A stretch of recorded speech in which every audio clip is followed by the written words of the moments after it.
Silent majority artinya diam tapi menghanyutkan. Kan itu pengertian kita kan. Jadi dia faktorial di dalam public opinion. Tetapi yang Anda maksudkan tadi itu bukan silent majority dalam pengertian diam tapi menghanyutkan. Tapi dia diam karena dihanyutkan. Dihanyutkan oleh gegap gempita satu putaran. Dihanyutkan oleh BLT. Dihanyutkan oleh aparat. Kan itu yang terjadi kan. Jadi hati-hati, saya kira itu dusta itu mengatakan bahwa silent majority itu diam yang menghanyutkan. Di dalam kasus ini dia diam yang dihanyutkan. Nah, yang ingin saya katakan tentang silent majority dalam ilmu politik itu jelas definisinya. 2016 ketika Trump mengalahkan Hillary Clinton, itulah yang disebut sebagai silent majority.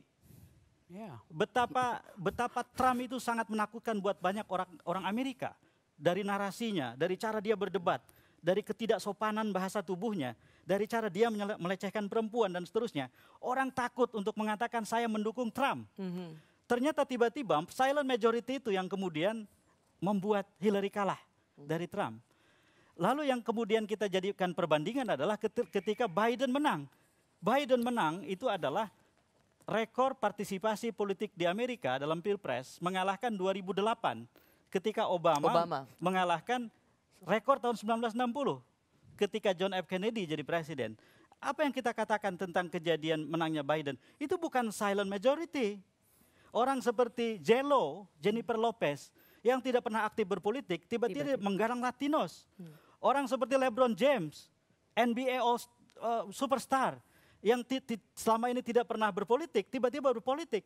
Mereka tidak silent. Kenapa mereka tidak silent? Yang dilawan adalah orang yang memang tidak menyenangkan untuk didukung. Dan sedang berkuasa. Sedang berkuasa. Nah, jadi keadaan 2024 itu bukan silent majority. Ini seperti Donald Trump yang menang.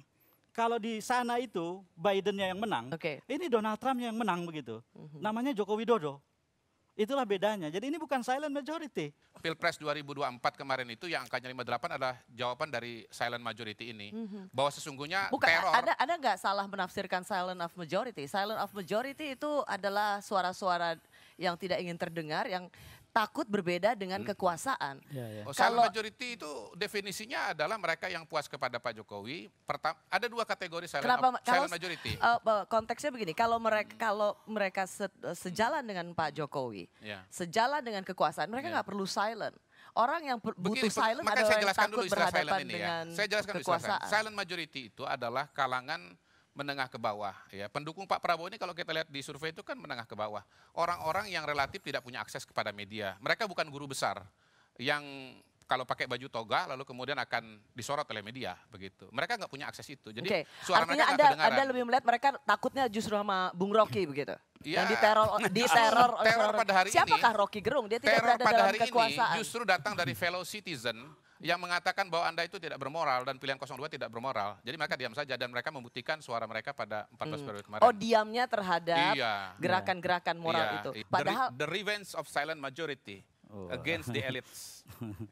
Padahal sesungguhnya, padahal dalam banyak literatur silent majority itu sesungguhnya melawan kekuasaan. Tapi nggak apa-apa.